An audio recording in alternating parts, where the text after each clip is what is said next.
Mabuhay, Kamustika, welcome. How are you? This is Bob from Love Beyond the Sea. Seeking her as treasure. That is to say, to seek a wife as if she is treasure. People take on a lot of risk when they seek treasure. Treasure hunting is dangerous. I understand the reservations and concerns people have about pursuing somebody so far away. Seeking treasure can be dangerous, what with the competition, weather conditions, the foreign land, thieves, false gems, and the fear it could all be for nothing. People could think you are crazy for pursuing a wife so far away. Now, I believe a wife is a need, and God designed it that way. I explored the Philippines for this treasure, and I found her. Pretty soon we'll be celebrating 3 years of marriage. Now, it seems to me that it's getting more difficult to find a good woman today, someone that would make a good wife. Some women want to be men.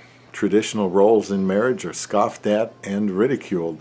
God is the author of marriage and put that need in desire in most of us, and it doesn't just happen easily. We do have to go out and look. We have to pray, we have to wait, but we cannot neglect the part of actively seeking. This treasure needs to be sought. The Bible says whoever finds a wife finds a good thing and obtains favor of the Lord, and that means to go out and find by seeking. The favor of the Lord is received in the wife herself, but that came after looking for her. You don't want a fake treasure, you want a genuine treasure, which you will have to determine from communicating with your prospects on an online dating site, most likely. Mine was Christian Filipina. Ask questions, as many good questions as you can, to determine, to discern, but not judge whether that person is a Christian. You must use some common sense and discernment and ask questions, like what does it mean to be saved? How were you saved? What was that like? And just questions like that. There are potential traps in this treasure hunt, like scammers, but there are ways to avoid that, such as if she is asking for money too soon, showing too much skin. That's important. Why is she doing that?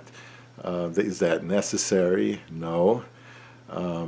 Chances are she's been doing that with others and maybe showing more than that. If she doesn't speak decent English, I think that would be someone to avoid. There's so many Filipinas that can speak good English.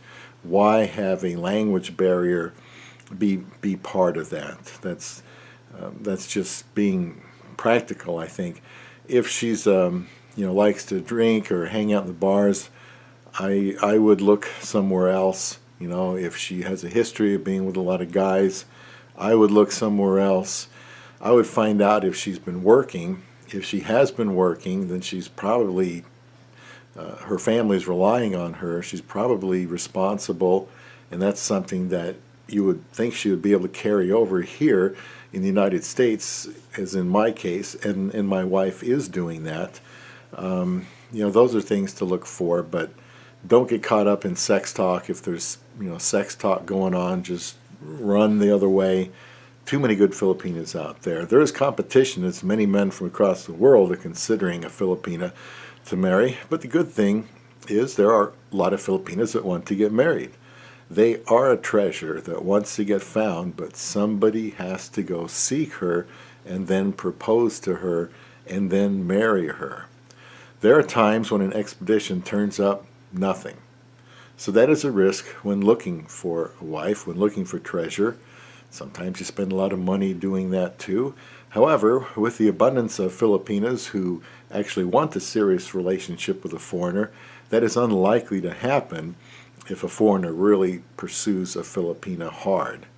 So maybe God is delaying this process in order to see just how much you want to find a good wife, to see what you will do in order to find her. I found my treasure in the Philippines, my love beyond the sea.